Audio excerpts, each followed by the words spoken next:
If your podcast is a general discussion show, but you always find yourself talking about a particular topic that you love, well, then maybe you need to niche down your podcast.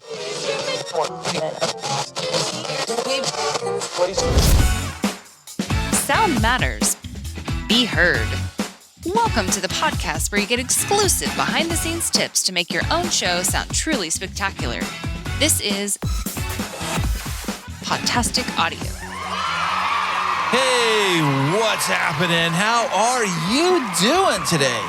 Thank you so much for being here. I am Chris, and this is Podtastic Audio, the show which I've designed and created to help you, yes, you, make an amazing show for your audience. And one amazing tool to make that even happen is Riverside.fm.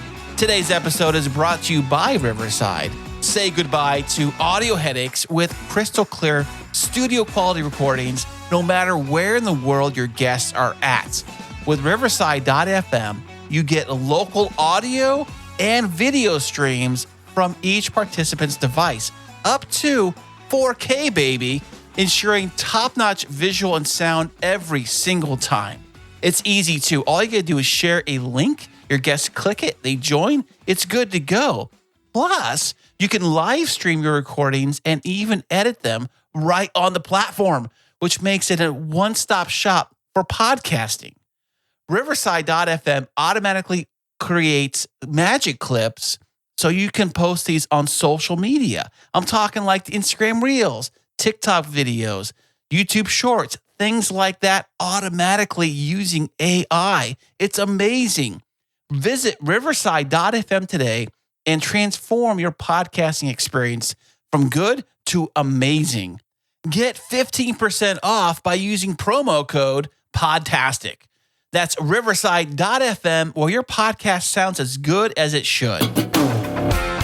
So I just got back into town from New York City. It was an amazing trip all the way out there on the East Coast, experiencing an East Coast like New York summer. It was pretty hot now I think about it, but I got a chance to do all the amazing things you can possibly do within New York City, even going over to Coney Island to ride that classic Cyclone wooden roller coaster. It was amazing. It was well worth the price of admission.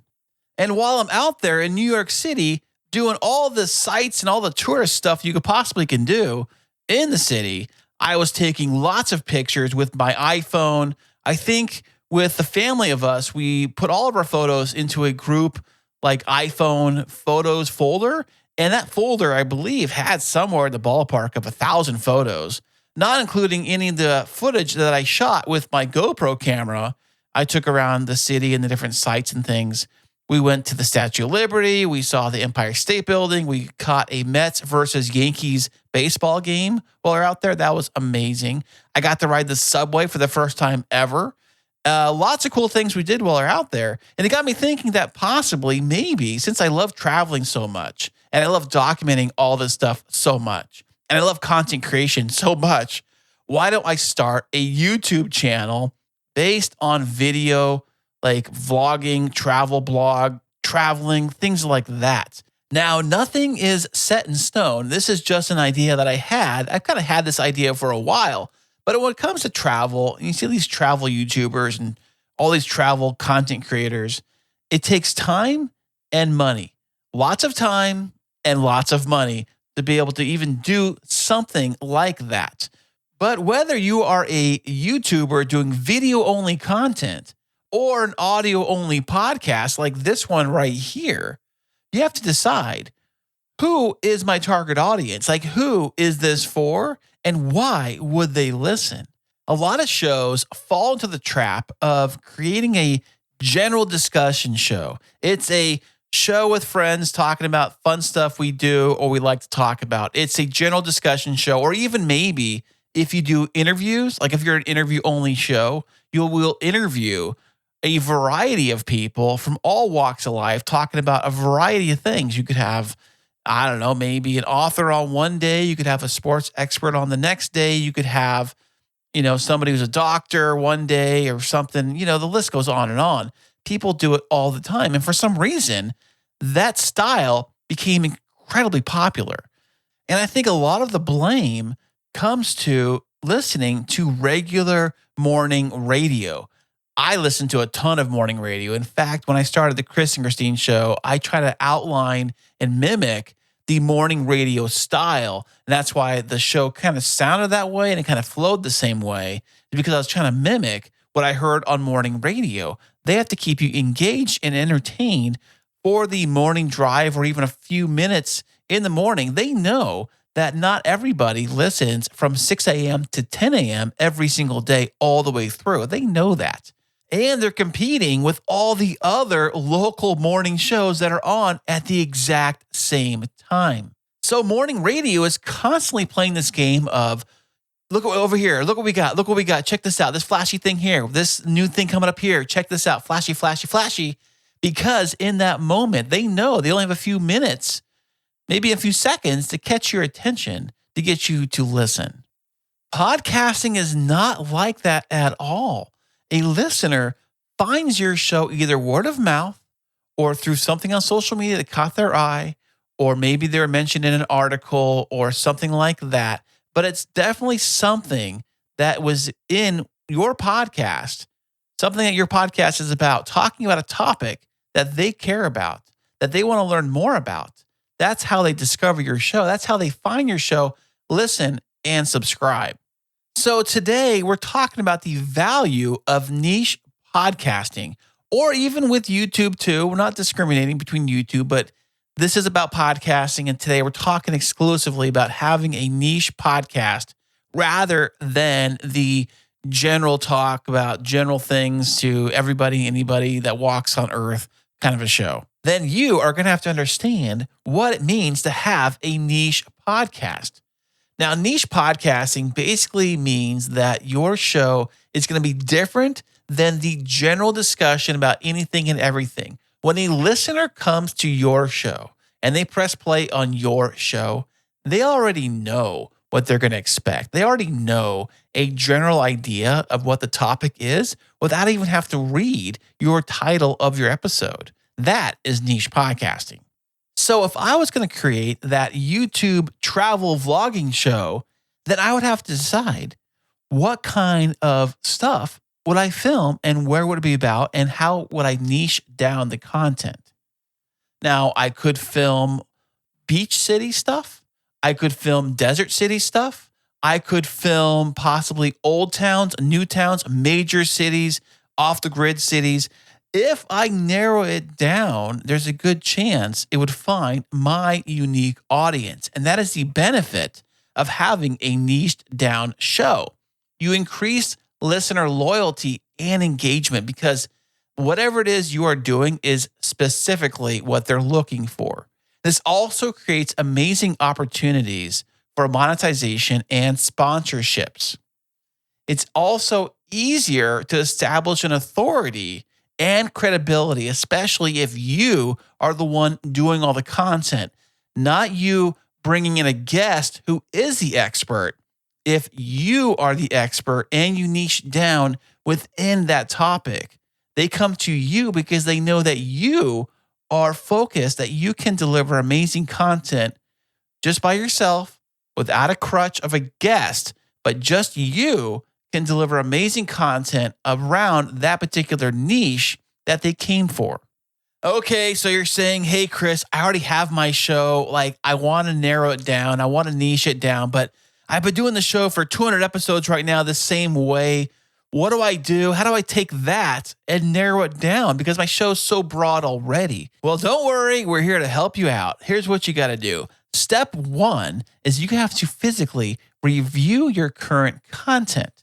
Well, that sounds like a no-brainer, right? But what you're going to do is you're going to analyze past episodes and identify common themes or topics. There's a good chance, even though your show is a general discussion show, talking to everybody and anything about everything, there's a good chance a lot of those episodes are going to sound very similar. It's also a very good chance a lot of those episodes might have very similar topics. And while you're looking at your current existing podcast format, you also can look at listener feedback and engagement metrics to understand what resonates most with your audience.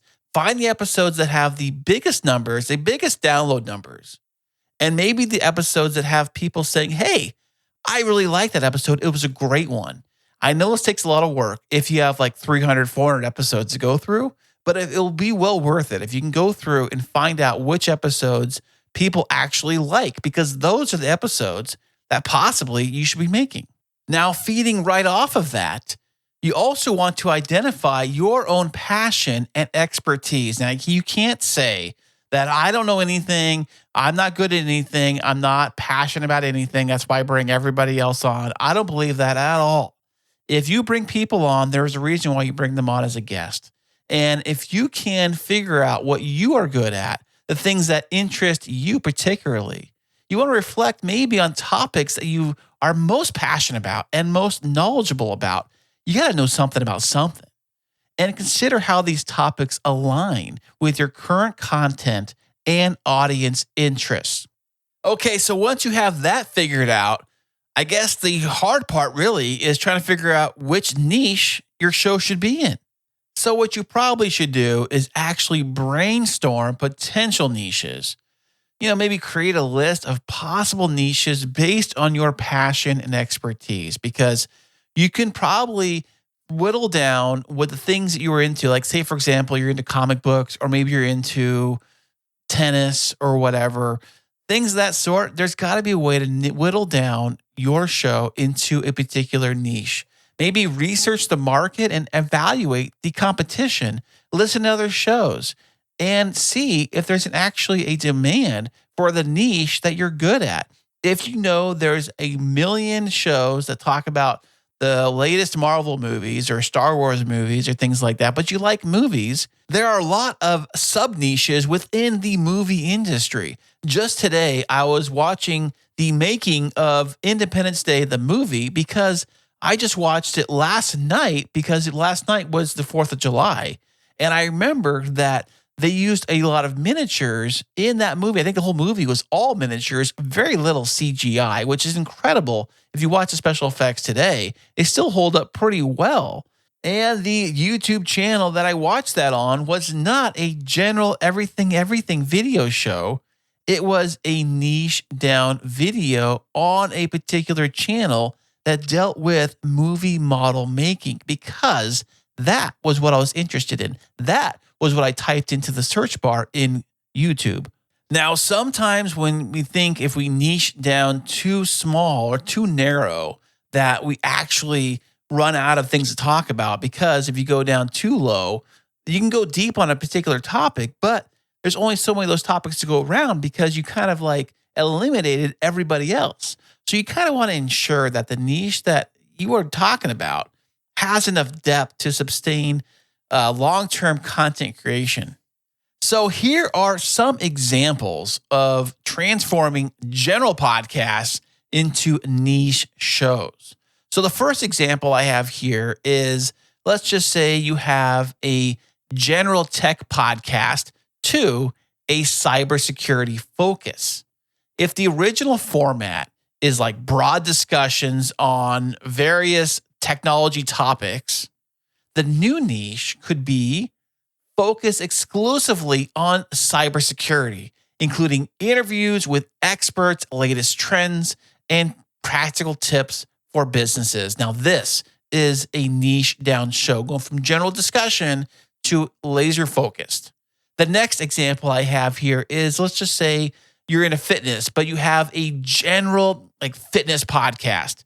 Everybody's fit. Let's all work out, general stuff podcast. Now, how do you niche down that? Well, for example, you can make it a plant-based nutrition focus. If the original format, like is general fitness and wellness discussions and how do you work out and how much you bench and how far you walk and blah, blah, blah, then maybe the new niche can be dedicated to plant-based nutrition, featuring recipes, interviews with nutritionists, and success stories like, I lost all this weight doing this, eating like this. Here we go. So the last example I have here is basically like a general one. You see this one a lot. And that is you got a general business podcast. Like my podcast is called the General Business with Chris podcast show or something like that. Now you want to take that general podcast, a general business podcast, and maybe change into a startup success stories focus. If the original format is like broad discussions on business, entrepreneurship, just the surface level stuff, maybe your new niche could be, let's focus on shared detailed startup success stories, because everybody loves a good startup story, a good startup and success story. Maybe have interviews with founders of businesses and have in-depth case studies. So are you ready to rebrand your podcast? Here is how we make that physically happen. This is the planning and execution of that transition from general show into a niche show. So the first thing that you got to do when you rebrand your podcast is you have to physically figure out what's it going to be called, what's the tagline that reflects your new niche. You got to update the artwork. I know you've already paid somebody to do it. You've already, got all this work done. You got all that different stuff. But if you're serious about actually niching down your show and rebranding it, you're going to have to come up with a brand new intro and outro. Now, the next thing you got to do is you got to physically communicate this with your current audience. Your current audience hopefully will stick around with you when you do niche down your show, but the reality is that some of them may drop off and some of them might come in that are totally brand new. Inform your existing audience about the change and explain the reasons behind it. Because one thing you want to do when it comes to your audience is that you do not want to confuse them about your show. Please inform them. Highlight the benefits that they will gain from listening to this new branded show. Moving on to content planning. If you are going to niche down your show, you have to develop a content calendar with topics and guests that align specifically with your niche. Perhaps maybe you should plan out the first few episodes to ensure there's a smooth transition. It may feel a little weird. It may feel a little different. It may feel a little more structured, but that's good because you are going to niche down your show. Now, the next thing you got to do and worry about really is the marketing and promotion. Well, that's obvious with any of this kind of stuff. If you leverage social media, maybe if you have a newsletter for your email or maybe collaborations with other shows to help promote your new focus, your new niche, that'll get the word out because people will come to your show because they are interested in the thing you're talking about. Engage with niche-specific communities and forums to attract those new listeners. So if your show is going to be specifically about the new Star Wars show, I'm not talking Star Wars everything, I'm talking about the brand new show that's on Disney Plus, whatever it's called, I don't watch it, but whatever it's called, you want to find forums that specifically are about that show and get people to come there because that is what they're into. That is what they're looking for. Now, this all sounds great. This all sounds amazing, but there's always a catch. There's always a downfall. There's always problems anytime you make a big move like this. And I think change is really scary, especially if you've been podcasting for 500 episodes the exact same way.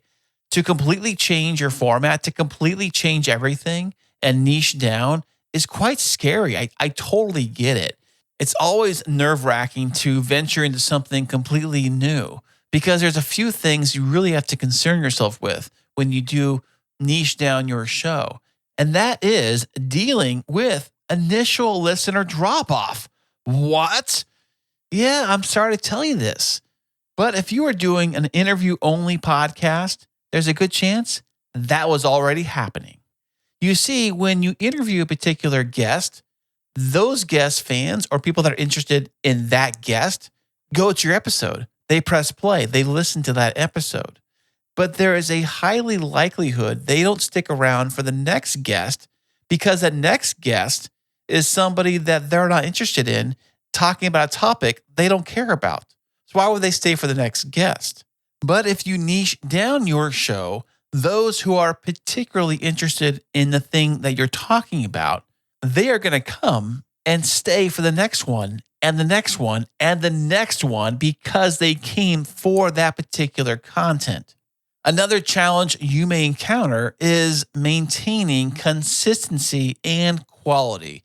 If you completely change your show, totally different format, totally different stuff and style and all that stuff, it's very important to regularly have content updates and maintain a high quality of production throughout your entire show. If you use a particular microphone, a particular setup, a particular camera, you get it all set up, keep everything the same. If it sounds great and everybody loves it the way it sounds there, then keep it going into the new style of your show. And to ensure that your show delivers value, content, and quality to your listeners, just ask them what they think of your new content. Some may hate it and some may love it. But the ones that do love it, you want to find out what they love about it so you can do more of those things and create an amazing podcast for your true target niche down audience. So here are some things to consider if you decide to niche down your general everybody show, is to think about what are you into? What are you good at? What do you enjoy talking about on your show already? Find those cool things you like to talk about. Find the people that you like to have on, and what are the things that you like to talk about. Then you need to figure out what niche that falls into. It's not about having all the listeners. It's about having the right listeners. Hey, thank you so much for listening all the way to the very end of this episode. I do appreciate you giving me your time today so I can talk about podcasting with you. If you want to get a deeper personal conversation going, you always can hit me up on social media. Links for those on my website, podtasticaudio.com. And you keep on making your amazing podcast for those amazing listeners of yours. And until next time, happy podcasting.